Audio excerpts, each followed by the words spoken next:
Loh, menulis hipotesis pengaruh kok tidak sesuai dengan sumber teorinya?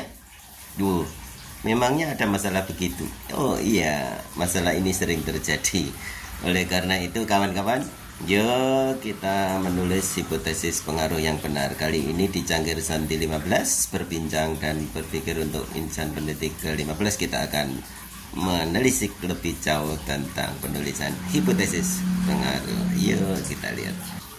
Oke, setidaknya ada 4 rumusan tentang penulisan hipotesis pengaruh. 1, 2, 3, 4.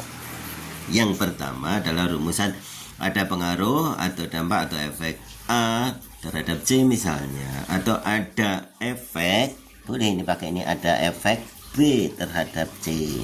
Nah, sebagai contoh, ada efek stimulasi, ya gitu ya.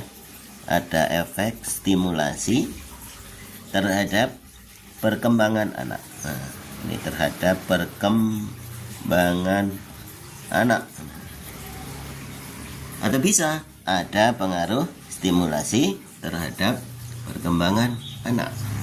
Hipotesis yang ginian biasa saja, ya sering ini kita anggap biasa, karena ini masih apa ya, ambigu gitu, karena pengaruh itu ada pengaruh yang meningkatkan atau menurunkan.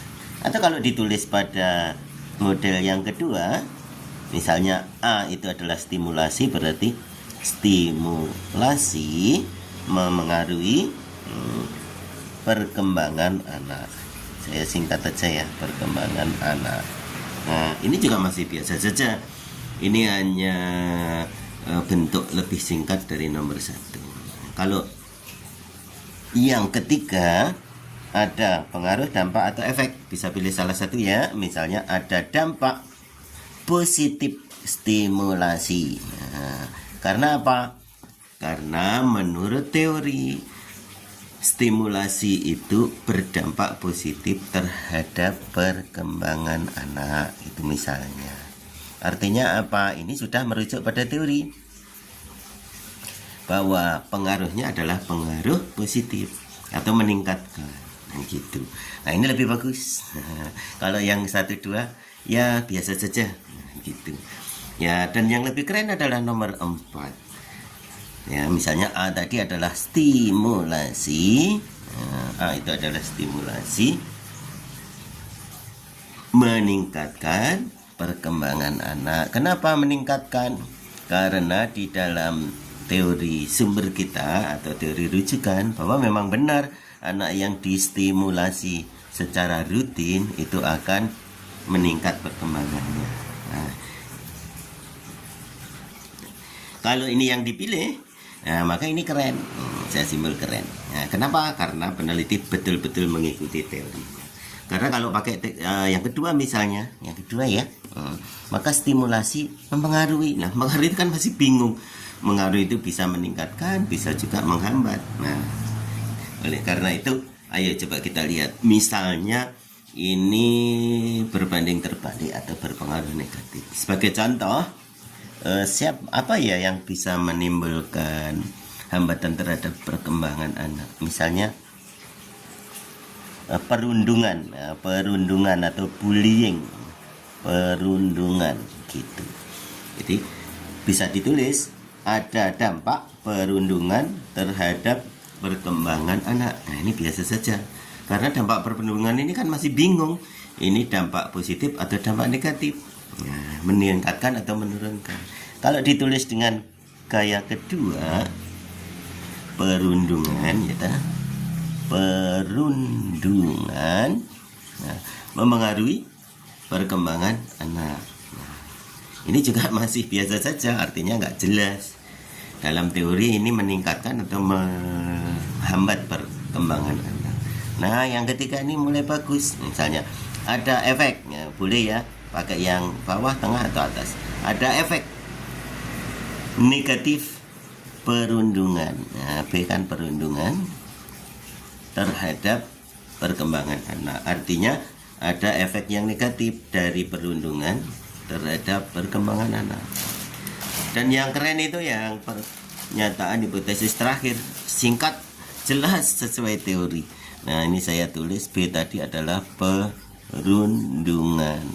Nah, berarti kita baca adalah perundungan menurunkan, ini yang merah-merah ya, perkembangan anak. Atau kalau tidak menurunkan kok nggak enak, diganti yang sesuai, menghambat. Nah, gitu aja. Ya, menghambat perkembangan anak. Kalau menurunkan itu misalnya menurunkan tekanan darah, menurunkan prestasi. Kalau perkembangan anak itu kan mungkin lebih tepat menghambat. Ini tinggal memakai.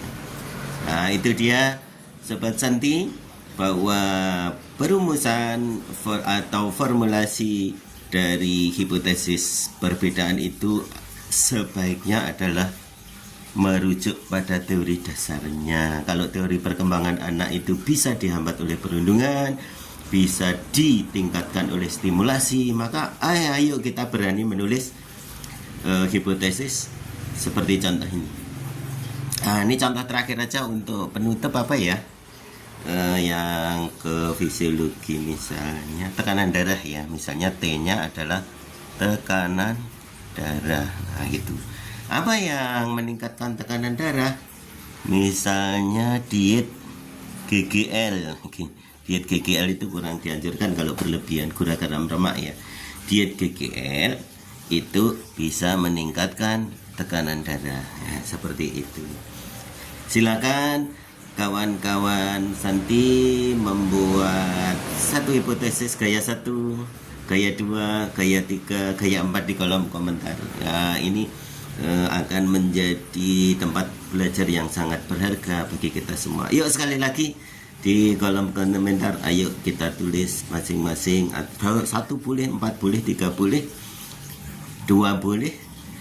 Contoh hipotesis pada formula 1, formula 2, formula 3, formula 4. Tentu saja merujuk pada logika dan teori yang menjadi acuan penulisan hipotesis kita. Semoga penelitian kawan-kawan berhasil dengan bagus. Cukup sekian Santi 15 hipotesis tentang pengaruh. Semoga sedikit ini bisa bermanfaat untuk kita semua, bisa menambah pengalaman, bisa mengasah keterampilan kita dalam melakukan penelitian, baik penelitian yang sederhana, menengah, bahkan penelitian yang lebih rumit.